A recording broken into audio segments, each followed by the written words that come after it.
आदरणीय प्रधानमंत्री जी, पूज्य स्वामी अवधेशानंद जी महाराज, पूज्य स्वामी गोविंद गिरी जी महाराज, आदरणीय मुख्यमंत्री श्रीमान देवेंद्र जी, केंद्रीय मंत्री श्रीमान नितिन जी, माधव नेत्रालय के मंचस्थ कार्यकर्ता वृंद, उपस्थित सज्जन, माता भगिनी,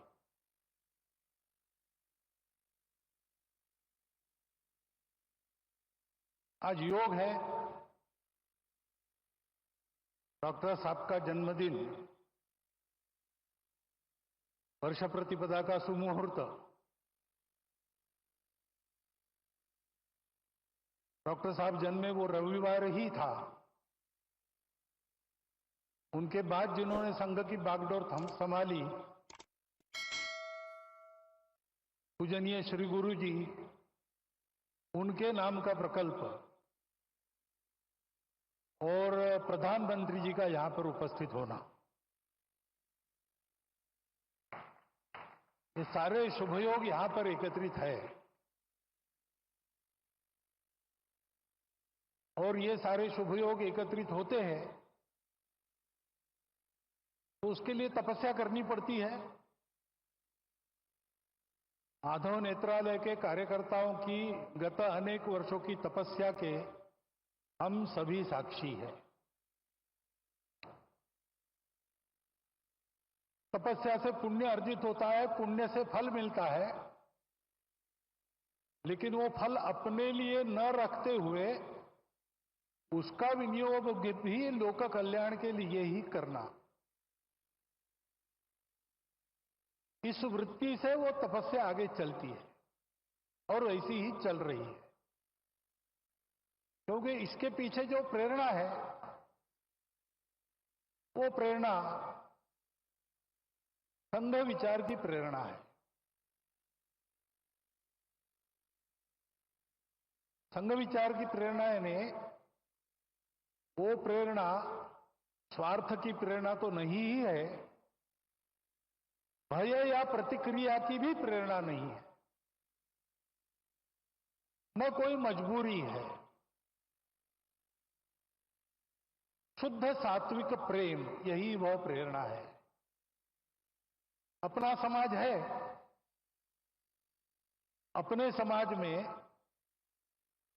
दृष्टिहीनों के उपचार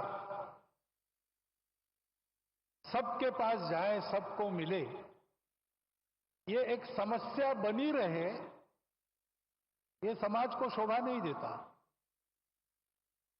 ये समाज मेरा है, इसलिए मेरा जो भी सामर्थ्य है वो लेके मैं इस समस्या के लिए जो कुछ कर सकता हूं करूंगा, करते रहूंगा, प्रामाणिकता से, निस्वार्थ बुद्धि से, तन मन धन पूर्वक।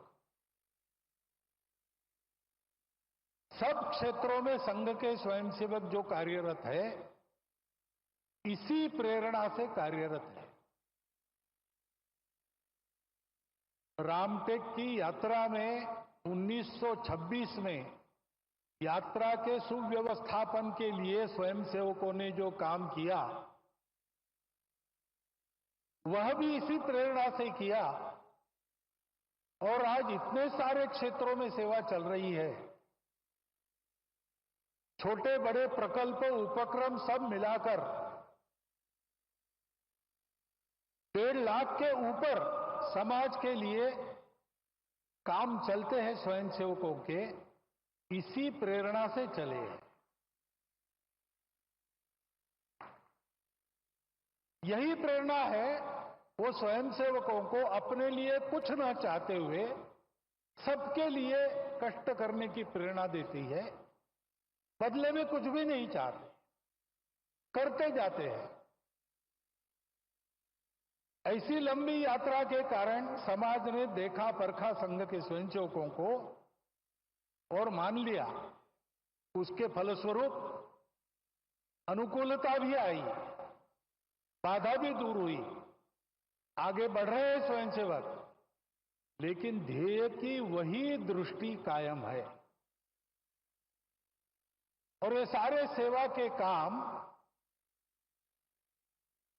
दया भाव से नहीं चलते। एक तो समाज के प्रति प्रेम है और दूसरे तो वास्तव में समाज में सबको ही दृष्टि देनी है। चर्म चक्षुओं की दृष्टि से संपन्न या उससे रहित ऐसे समाज के लोग दो प्रकार के हैं।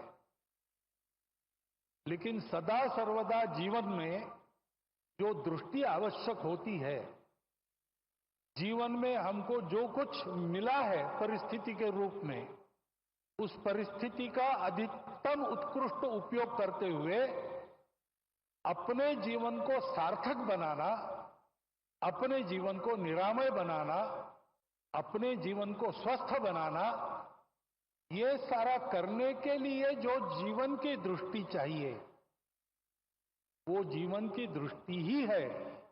और उस जीवन के दृष्टि का सारांश में वर्णन है सेवा। एकांत में आत्मसाधना, लोकांत में परोपकार, ऐसा जीवन सूत्र हमारी परंपरा में है। संघ के संदर्भ में कहेंगे तो 1 घंटा शाखा में स्वयं का विकास और 23 घंटा उस विकास का उपयोग समाज के भलाई के लिए, यही वह दृष्टि है। और वह दृष्टि देने के लिए ये सारे काम चलते हैं। ये सारे काम इसी दृष्टि से चलते हैं, इसलिए उत्तम चलते हैं। और ऐसे ही उत्तम चलते रहेंगे। अनुकूलता पाने के बाद भी, साधन संपन्नता होने के बाद भी करने वालों का भाव यही रहेगा, तब उस साधनों का उपयोग भी अच्छी तरह होकर समाज लाभान्वित होगा। केवल लाभान्वित नहीं होगा, समाज विश्व को लाभान्वित करने के लिए योग्य बनेगा और विश्व के जीवन में अपनी भूमिका को ठीक से अदा करेगा। इन सारे सेवा कार्यों से यही हो, इस इच्छा से स्वयंसेवक काम कर रहे। उसमें से एक यह माधव नेत्रालय का काम है। आज वर्षीय प्रतिभागिता के दिन उनको सब प्रकार की शुभेच्छा मैं देता हूं, आपको भी देता हूं।